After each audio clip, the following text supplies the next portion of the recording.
Hey everyone, welcome back to Awful Stories. It's Matt here, and make sure to drop a like and subscribe to not miss your daily fix on Reddit stories. Let's jump into our first post in the True Off My Chest subreddit, titled, My Former Best Friend Married My Daughter. My now former best friend, whom I have known for as long as I can remember, is a lawyer and owns a big law firm.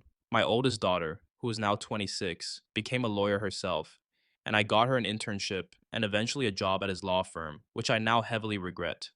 He has been widowed for over a decade, but I did not think anything of it. After all, he was my best friend, and I thought he would take a bullet for me, and I would have done the same. She was my daughter, whom he watched grow from a baby, and he even visited us in the hospital when she was born.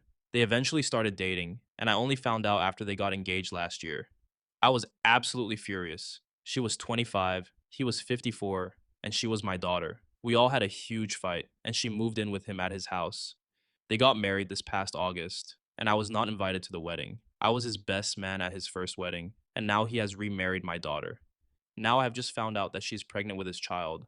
I'm furious and hurt, but there is nothing I can do now.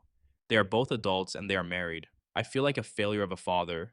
I am seriously considering disowning her and leaving her out of my will for this. I just needed to vent this out here. Reading OP's story, my stomach just dropped because this isn't just a betrayal. It's a double gut punch from people you trusted with your life. Handing your daughter a golden opportunity at your lifelong best friend's firm, only to have them sneak around, get engaged behind your back, marry without you, the guy who was his best man, and now pregnant? That's the kind of rage that simmers for years. And I get why OP feels like a failure as a father. He put them together, unknowingly, and now they've rewritten his family without his consent. If this were my family, I'd be furious too. Not just at the 29-year age gap, which screams power imbalance, especially with her starting as his intern, but at the secrecy and disrespect. He watched her grow up, visited her in the hospital as a baby. How does that turn into, sure, let's date and marry without telling dad? It feels predatory, like he waited for her to be old enough and available at his firm. And her, choosing silence over family loyalty stings deepest. At 26, she's an adult, but that doesn't erase the hurt of being sidelined from her wedding, and now this pregnancy news. Disowning or cutting her from the will crosses my mind in that raw anger too. It's a dad's instinct to protect his heart when it's shredded like this. But long term, I'd aim for boundaries over total severance. Maybe limited contact, no financial support for their kid, that's on them. And therapy to unpack why this blindsided me so hard. OP's not a failure. He's human for trusting family friends. If they're happy, fine, but they don't get to demand his blessing or inheritance after torching the relationship. Forgiveness might come someday for the grandkids' sake, but trust? That's gone forever. The second story for today takes place in the advice subreddit, titled, I think my fiance's friend has a crush on me. Alright, so this feels strange to even write as a 30-year-old man, but here we are. The word crush makes me feel like a kid, but I don't know what else to call this situation. I've been with my fiance for 8 years. She has a close group of 4 or 5 friends she went to high school with. And over the years, all the girls have gotten partners or husbands.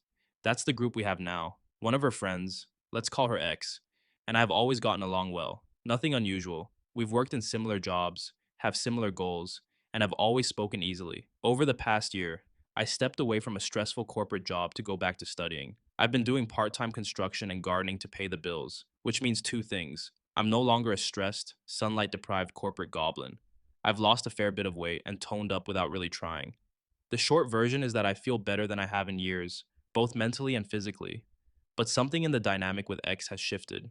At first, it was small things, longer looks that I'd catch when I wasn't looking directly at her, or her making a point to come over and talk to me whenever the group was together. I thought she was just curious about my career change, since she was considering something similar. But lately, it's taken a turn into a few awkward moments for me. She's become noticeably more touchy with me. She'll slide in right beside me during group chats, close enough that her leg presses against mine. When we hug goodbye, which has always been normal for the group, she puts her hands around the back of my neck and holds me there, starting a conversation while still holding me. It's not a friendly hug anymore. It's the kind of hug where you suddenly become very aware of her body against yours, which she also seems aware of. Last time we all met, I was sitting and talking to someone when she came up behind me and started rubbing my back. Not a casual pat, but a deliberate massage that felt way more intimate than anything I've ever had from a friend. The last time we were all out together, right before we left, I ducked off to the bathroom. I used a different exit on the way back and met everyone at the front of the restaurant. We were all waiting for her when her husband laughed and said she had suddenly decided she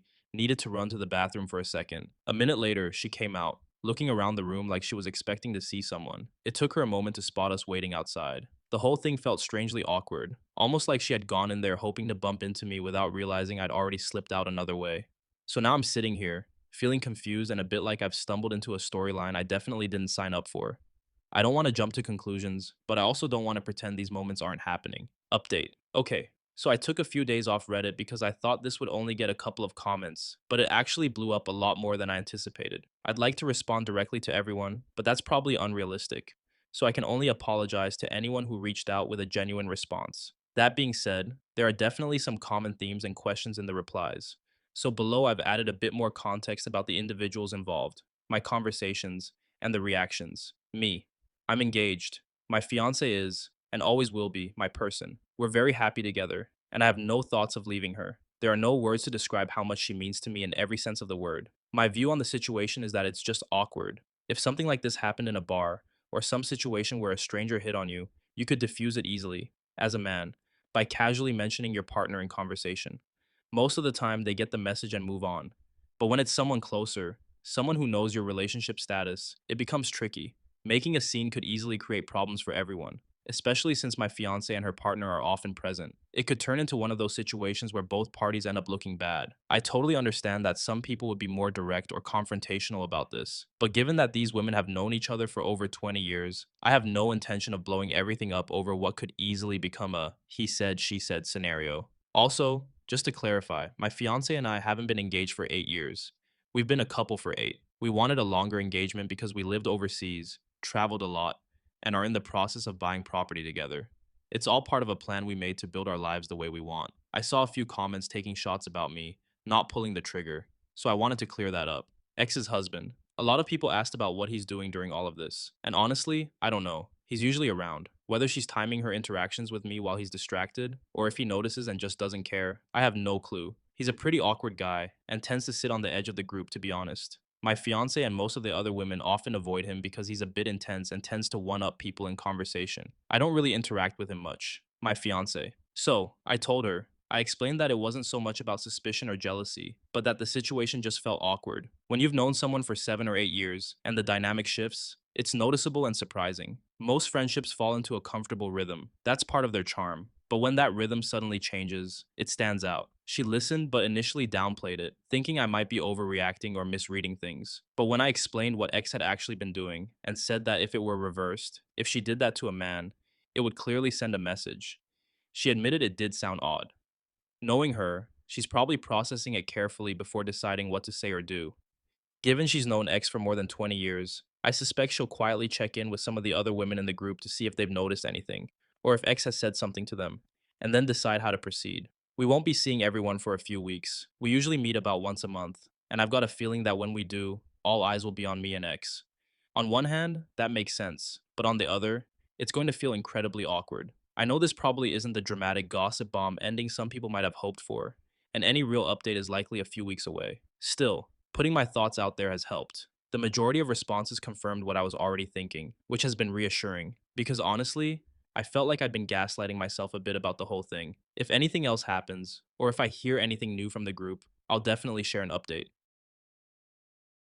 This third and final story again takes us to the advice subreddit titled, My Daughter is Spiraling Out of Control and I Don't Know What to Do About It. Several months ago, my daughter was assaulted and almost killed in her apartment, but thankfully, one of her neighbors heard the noise and intervened before it was too late. After that, she moved back home, and I took a leave of absence from work to stay with her because she didn't feel safe anymore. She started seeing a trauma counselor twice a week, and for a while, everything seemed to be moving in the right direction. Unfortunately, the bill still had to be paid, so I was forced to go back to work, which is when the problem started. She began drinking, which, in and of itself, is fine. She said that when I leave for work, she gets scared being alone in the house, so she drinks to help with the anxiety. I completely understand that, and I'm not going to begrudge her the occasional drink to take the edge off. The problem is that, as time has gone on, she started drinking more and more, to the point where she'll buy a big bottle of vodka one day, and I'll find the empty bottle in the trash the next. Last week, I came home from work and found her passed out on the couch, covered in her own vomit. I'm completely lost. I've tried to talk to her about what she's going through several times, but every conversation ends up turning into an argument because she refuses to talk to me about it and doesn't want to go back to counseling. I even suggested selling the house and moving because I thought maybe getting away from the town where everything happened might help. but that only seemed to make her angrier. I really need help because I know healing from this is going to be a long process. I want to be supportive and give her everything she needs, but I also want to keep her from drinking herself to death in the meantime without driving her away. What am I supposed to do? Edit. First of all, thank you everyone for the responses. A lot of people have suggested inpatient rehab, which is something I've considered, but I'm worried that if I try to force her or give her an ultimatum, she'll just leave, and then I won't be nearby to help when she needs it. Hope said, rehab, some sort of inpatient treatment that specializes in helping assault victims who develop an addiction. Unfortunately, a mother's words alone aren't going to be enough. She needs serious help. MSK said, I'm a veteran with post traumatic stress disorder. I understand the urge to drink to numb the anxiety, all too well, but alcohol is honestly a terrible way to cope. She needs to get back into therapy and see someone who can prescribe appropriate anxiety medication, specifically one that's safe for someone struggling with alcohol use. My intuition tells me there are deeper issues beyond the traumatic event, and that she's also grappling with those. Only a qualified therapist can help her work through them.